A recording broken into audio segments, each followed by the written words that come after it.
નમસ્કાર વિદ્યાર્થી મિત્રો, હવે આપણે પ્રકરણ નંબર 1 વાસ્તવિક સંખ્યાઓ, ઇંગ્લિશમાં એને રિયલ નંબર્સ કહેવાય, એ પ્રકરણ શરૂ કરીશું. ગયા લેક્ચરમાં આપણે જોયું હતું બોર્ડની પરીક્ષામાં કઈ રીતે 100 ગુણ લાવવા એનું આયોજન, પ્રકરણવાર ગુણનું આયોજન. એમાં તમને ખ્યાલ જ હશે કે હવે વાસ્તવિક સંખ્યાઓમાંથી કેટલા માર્કનું પરીક્ષા બોર્ડની પરીક્ષામાં પૂછાય છે, તો 4 માર્ક્સનું. હવે આપણે સમજી લઈએ, આમાં થોડું ઘણું આપણે 9મા ધોરણમાં ભણી ગયા છીએ, એના પુનરાવર્તન જેવું છે કે વાસ્તવિક સંખ્યાઓ એટલે કે રિયલ નંબર્સ, વાસ્તવિક સંખ્યાઓ. હવે એનો જે ગણ છે એ ગણ આપણે કયા તરીકે દર્શાવીએ છીએ? r તરીકે. વાસ્તવિક સંખ્યાઓમાં બે પ્રકારની સંખ્યાઓનો સમાવેશ થાય મુખ્યત્વે.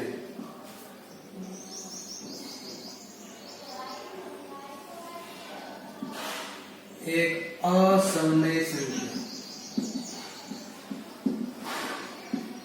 અને બીજું છે સમય સંખ્યા. સમય સંખ્યાનું અંગ્રેજી થાય રેશનલ, RATIONAL, રેશનલ નંબર. અને એનો વિરોધી ઇરેશનલ નંબર.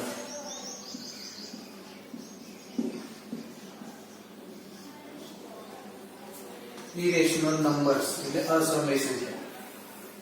હવે સમય સંખ્યાઓ એટલે કઈ? તો જે સંખ્યાઓને p ભાગ્યા q સ્વરૂપમાં દર્શાવી શકાય, જ્યાં p અને q પૂર્ણાંક છે અને q not belongs to 0 છે. એટલે q ની કિંમત આપણે 0 લેવાની નથી. એવી બધી સંખ્યાઓને સમય સંખ્યા. અસમય સંખ્યા કોને કહીશું? તો p ભાગ્યા q સ્વરૂપમાં ન લખી શકાય. તો p ભાગ્યા q સ્વરૂપમાં ન લખી શકાય તો એવી કેવી સંખ્યા છે? તો એક સંખ્યા આપણે જાણીએ છીએ કે જેનો વર્ગમૂળ, ઘનમૂળ અનંત ન નીકળતું હોય, ન મળતું હોય તેવી સંખ્યાઓ એ અસમય સંખ્યાઓ તરીકે દર્શાવી શકાય. હજુ થોડું વધારે જોઈએ તો જેનું દશાંશ સ્વરૂપ કેવું હોય મિત્રો? તમે ધોરણ 9 માં શીખી ગયેલા છો. જેનું દશાંશ સ્વરૂપ કેવું હોય? અનંત. એકલું અનંત લખવાથી સાચું પડતું નથી, આગળ અનાવૃત.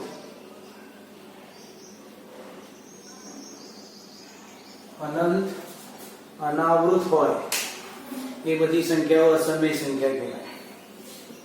દાખલા તરીકે જોઈએ, અનંત અનાવૃત એટલે દશાંશ સ્વરૂપમાં પોઈન્ટ પછીની સંખ્યાઓ છે એ એકના એક સંખ્યાઓ એક જ ક્રમમાં રિપીટ ના થતી હોય, એટલે કે એને ઉપર 12 જે લખીએ છે ને એ સ્વરૂપે લખી ન શકાય.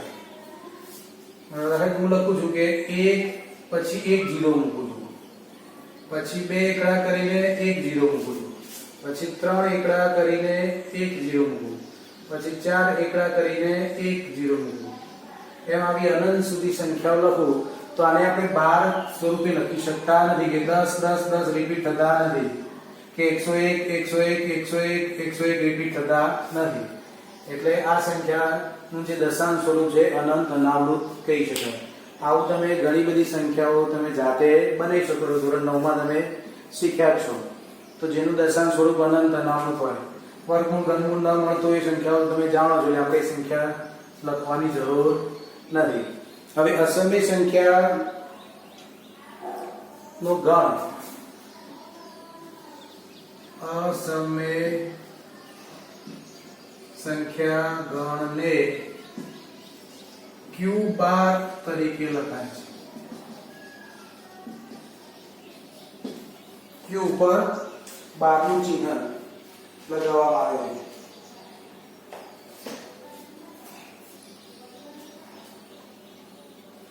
હવે આપણે સમય સંખ્યા વિશે જોઈએ. અસમય સંખ્યામાં આપણે ઉમેરવું હોય તો ઉમેરી શકાય કે ગાણિતિક અચળાંક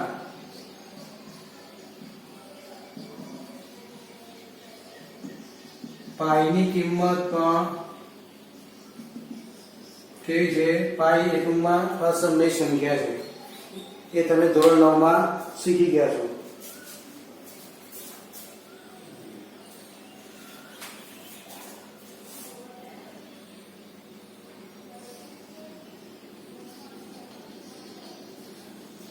અસમય છે. આવા પાઈ સિવાય બીજા અચળાંકો તમારે ભણવાના આવશે. એ જે ફિઝિક્સમાં આવે છે, મેથેમેટિક્સમાં પણ આવશે. એ બધાની કિંમત અસમય લેવામાં આવે છે. હવે સમય સંખ્યા વિશે જોઈએ તો p ભાગ્યા q સ્વરૂપમાં દર્શાવી શકાય, જ્યાં p q પૂર્ણાંક છે અને q નોટ ઇક્વલ 0 છે. જેનું દશાંશ સ્વરૂપ લઈએ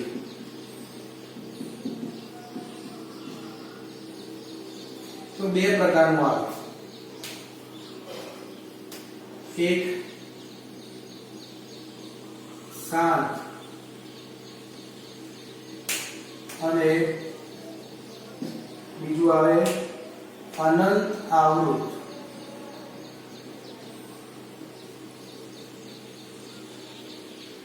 આના કરતા જો અનાવૃત છે, અહીંયા આવૃત છે. એટલે અનાવૃત છે એટલે રિપીટેશન નથી, આવૃત છે એટલે રિપીટેશન છે.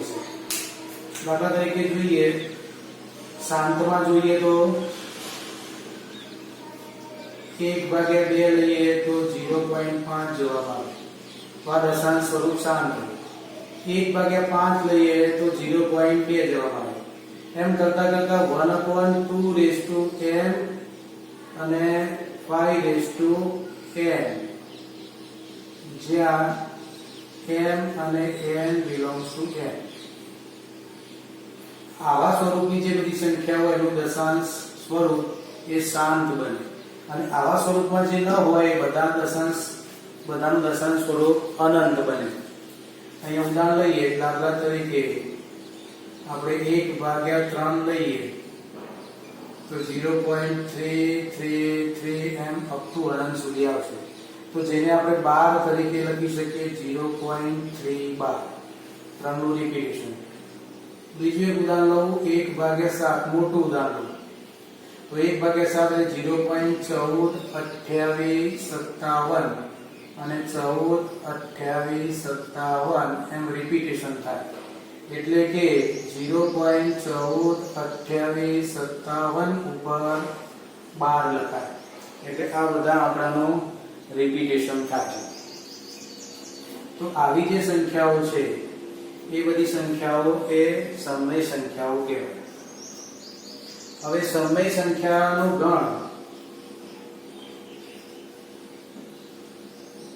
ગણને q વડે દર્શાવાય છે.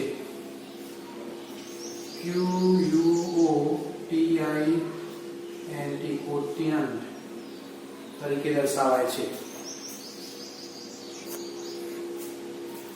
quotient quotient વડે સમય સંખ્યા ગણને દર્શાવવામાં આવે છે. તો વાસ્તવિક સંખ્યાઓ r એને બે ભાગમાં બે પ્રકારમાં વહેંચી શકાય, સમય અને અસમય સંખ્યા. સમય સંખ્યા એટલે રેશનલ નંબર, અસમય સંખ્યા એટલે ઇરેશનલ નંબર.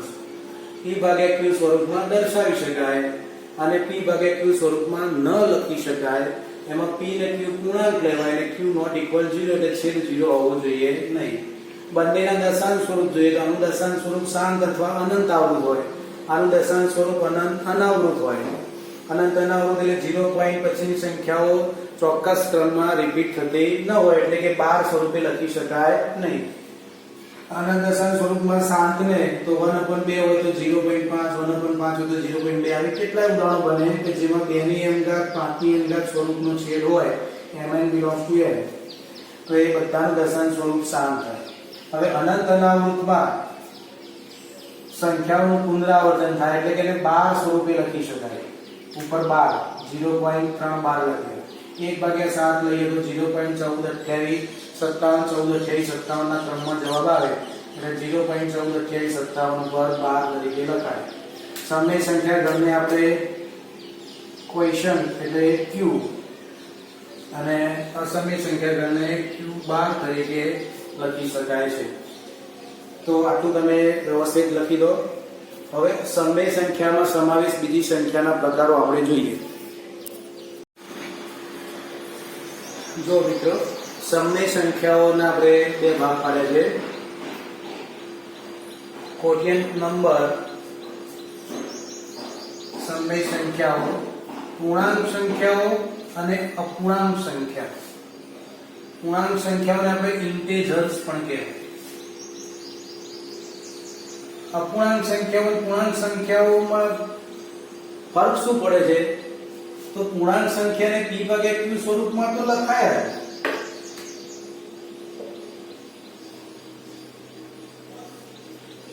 પરંતુ p પૂર્ણાંક લેવાનો છે અને q ની કિંમત માત્ર એક જ લેવાની છે. એ બધી સંખ્યાઓ પૂર્ણાંક સંખ્યા બને. એટલે ટૂંકમાં છેદમાં 1 લખો એટલે સંખ્યામાં ફેર પડે નહીં, એના એક સંખ્યા રહે. પણ છેદમાં 1 લખો એટલે સમય સંખ્યા પણ બની જાય, p/q સ્વરૂપની સંખ્યા રહી જાય. અપૂર્ણાંક સંખ્યામાં શું હોય તો p/q સ્વરૂપમાં લખાય જ્યાં p અને q એ બંને પૂર્ણાંક લેવાના. q ની કિંમત 0 પણ નહીં લેવાની, q ની કિંમત 1 પણ નહીં લઈ લેવાની. એટલે 0 અને 1 સિવાયની q ની કોઈ પણ કિંમત લેવાની. અહીંયા ફક્ત q બરાબર 1 જ લેવાનો અને p પૂર્ણાંક છે. બંને વચ્ચે ભેદ સમજો. અહીંયા p અને q બંને પૂર્ણાંક છે એટલે ગમે તે p ની કિંમત પૂર્ણાંકમાં લઈ શકાય, q ની કિંમત પણ પૂર્ણાંકમાં ગમે તે લઈ શકાય સિવાય કે 0 અને 1.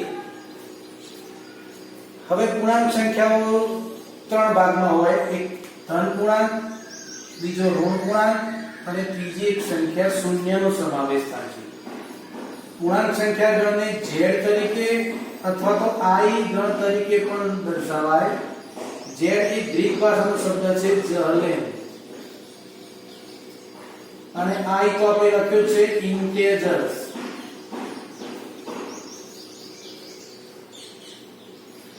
હવે એમાં કઈ સંખ્યાઓ આવે તો આપણે સંખ્યા રેખા ભણી ગયા છો. એ સંખ્યા રેખા એટલે z ગણ કે ઋણ 3 ઋણ 2 ઋણ 1. આ બાજુ જઈએ તો ઋણ 1 ઋણ 2 ઋણ 3 આમ અનંત સુધી સંખ્યાઓ આવે. આ બાજુ જઈએ તો 0 1 2 3 અનંત સુધી સંખ્યાઓ બધી આવે. તો આ પૂર્ણાંક સંખ્યાઓ છે. અને અપૂર્ણાંક સંખ્યા, અપૂર્ણાંક સંખ્યાના બે ભાગ પડે. આપણે જાણીએ છીએ કે દશાંશ સ્વરૂપ શાંત અથવા અનંત આવૃત હોય. આના પહેલાના કોઠામાં આપણે એ લખી દીધું. દશાંશ સ્વરૂપ ફરી રિપીટેશન કરી દઈએ કે દશાંશ સ્વરૂપ શાંત હોય એટલે એનો છેદ કેવો હોય? 2 ની m ઘાત 5 ની n ઘાત સ્વરૂપનો હોય જ્યાં mn belongs to n. n કયો ગણ છે આપણે જોઈએ? પ્રાકૃતિક સંખ્યા ગણ છે.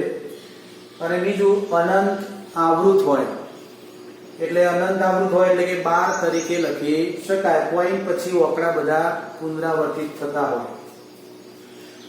તો આપણે સમય સંખ્યાના બે ભાગ પડ્યા. જો પૂર્ણાંક સંખ્યાઓ ઇન્ટેજર્સ એના આપણે બે ભાગમાં વહેંચી શકીએ. પ્રાકૃતિક સંખ્યાઓ નેચરલ નંબર્સ અને બીજી સંખ્યા મેં લખી છે પૂર્ણ સંખ્યાઓ whole number WHOLE whole numbers. તેને આપણે w ગણ વડે દર્શાવાય, એને આપણે n ગણ વડે દર્શાવાય. એટલે કે n બરાબર 1 2 3 4 અપ ટુ અનંત સુધી આવે. આને લખવું હોય તો ફક્ત એક સંખ્યા વધે 0.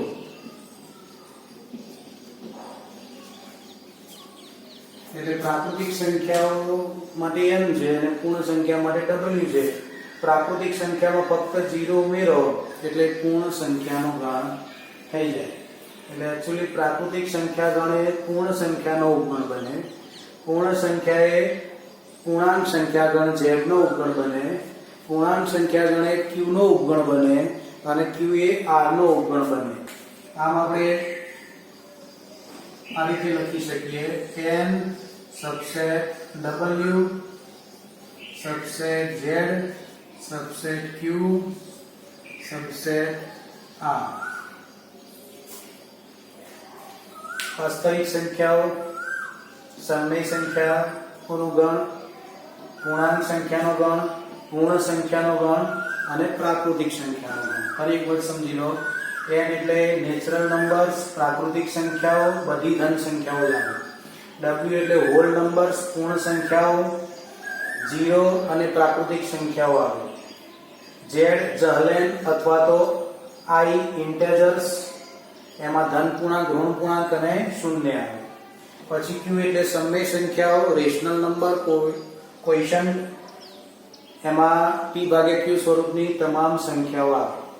અને પછી r વાસ્તવિક સંખ્યા, રિયલ નંબર્સ, એમાં સમય સંખ્યા અને અસમય સંખ્યાઓનો સમાવેશ થાય. સમય સંખ્યા બધી આવી જાય. આ બધામાંથી જુદી પડતી હોય અસમય સંખ્યા ગણ, એટલે કે q બાર સબસેટ r. આ રીતે આ બધી સંખ્યાઓને આપણે લખી શકીએ.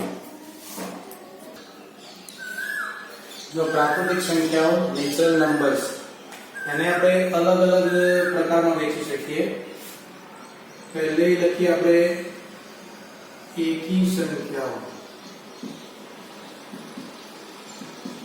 જેને આપણે અયુગ્મ સંખ્યા વડે પણ લખાય.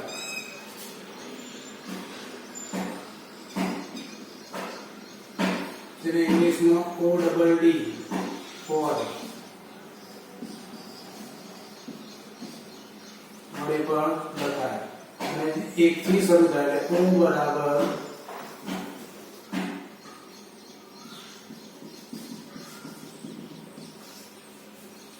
તો બહુ સિમ્પલ છે. એકી સંખ્યાઓ એટલે અયુગ્મ એટલે ઓડ એટલે પણ અને શરૂઆત પણ 1 થી થાય એટલે અને 1 વાળું. એટલે એકી સંખ્યા, અયુગ્મ અને 1 થી શરૂ થાય. ઇંગ્લિશમાં કહેવું હોય તો ઓડ, એટલે ત્રીજું અયુગ્મ. એકી, અયુગ્મ, ઓડ અને 1 થી શરૂ થાય. 1 3 5 7 અપ ટુ અનંત સુધી. તો યાદ રાખવા માટે એકદમ સિમ્પલ મેથડ છે. પછી આપણે બીજો વિભાગ લઈએ બેકી સંખ્યા. હવે બેકી સંખ્યા આનો વિરુદ્ધ હોય એટલે અહીંયા યુગ્મ આવે. ઇંગ્લિશ નામ છે એનું ઇવન અને ગણનું નામ છે ઈ. બેકી છે એટલે 2 થી શરૂ થાય. 2 4 8 ઓડ અને ઇવન આ બે અંગ્રેજી નામ ખાસ યાદ રાખજો. ઘણી જગ્યાએ સ્પર્ધાત્મક પરીક્ષામાં પૂછ્યું હોય એટલે આપણને નામ બધા ખબર હોવી જોઈએ. બેકી એટલે યુગ્મ કહેવાય, યુગ્મ એટલે ઇવન કહેવાય અને એને ઈ ગણ વડે દર્શાવાય. એકી એટલે અયુગ્મ હોય એને ઓડ ગણ વડે દર્શાવાય. આમાં બધું અનું સેટ થઈ જાય એટલે યાદ રહી જાય. હવે એના પછી એક બીજો પ્રકાર લઈએ આપણે અવિભાજ્ય સંખ્યા.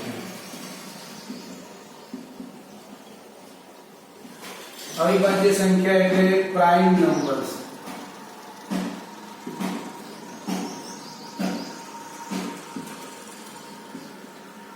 પ્રાઇમ નંબર્સ અવિભાજ્ય સંખ્યાની વ્યાખ્યા શું થાય કે એક સિવાયની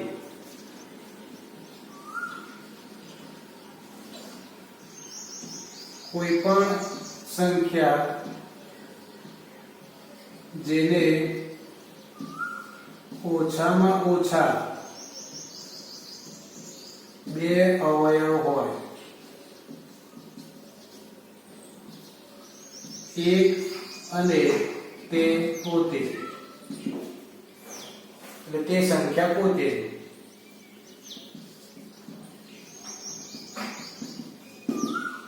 1 એટલે 1 નંબર. તો એ બધી સંખ્યાઓ પ્રાઇમ નંબર્સ કહેવાય, અવિભાજ્ય સંખ્યા. એટલે p બરાબર લેવું હોય તો શરૂઆતમાં 2 આવે, પછી 3, પછી 5, 7, પછી 11, 13, 17 એમ અવિભાજ્ય સંખ્યાઓ આવતી જાય કે જેના અવયવો ઓછામાં ઓછા ઓછામાં ઓછા નહીં પણ વધુમાં વધુ એ ન લખાય, ફક્ત 2 જ અવયવ હોય સંખ્યા જેને ફક્ત 2 અવયવ હોય, એક અને તે સંખ્યા પોતે, એ બધી સંખ્યાઓ પ્રાઇમ નંબર્સ અવિભાજ્ય કહેવાય. આમાં એક વસ્તુ છે કે 2 એ એકમાત્ર 2 ની અવિભાજ્ય સંખ્યા છે. એકમાત્ર 2 की अविभाज्य संख्या છે.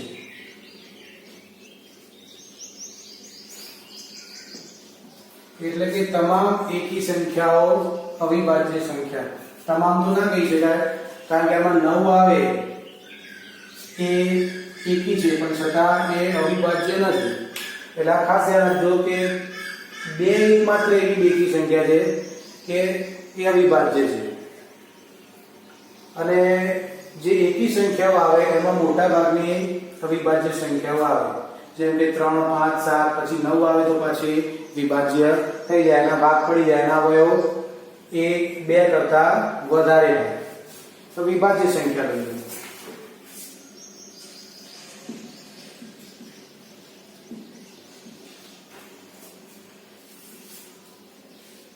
વિભાજ્ય સંખ્યાને જે અવિભાજ્ય ન હોય એ બધી સંખ્યા વિભાજ્ય કહેવાય. તો એક સિવાયની કોઈ પણ સંખ્યા જેને ઓછામાં ઓછા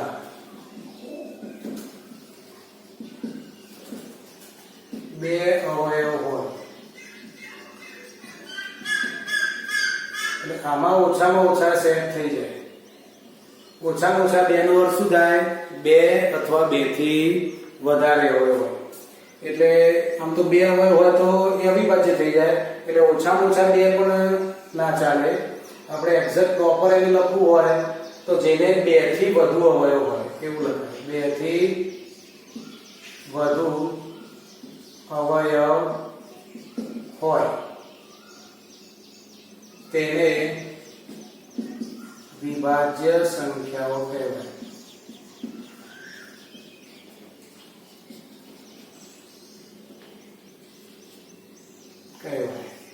એને આપણે c વડે દર્શાવાય છે. એટલે વિભાજ્ય સંખ્યામાં 1 ના આવે, 2 ના આવે, 3 ના આવે, 4 થી શરૂ થાય. 4 પછી 6 પછી 8, 9, 10 પછી 12, 14, 15 અપ ટુ અનંત. એટલે તમામ બેકી સંખ્યાઓ 2 સિવાયની, અહીંયા ખાસ ધ્યાન રાખજો કે 2 સિવાયની તમામ બેકી સંખ્યાઓ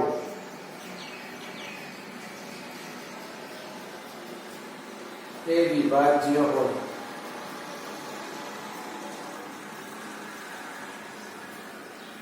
અને એક એ વિશિષ્ટ સંખ્યા છે, એ વિભાજ્ય કે અવિભાજ્યમાં એનો સમાવેશ થતો નથી. તો પ્રાકૃતિક સંખ્યાઓ આપણે આ 4 પ્રકારની સંખ્યાઓ ધ્યાનમાં લીધી. આશા રાખું છું કે તમને આ સમજાઈ ગયું હશે. હવે આનાથી આગળ આપણે નેક્સ્ટ લેક્ચરમાં લઈશું.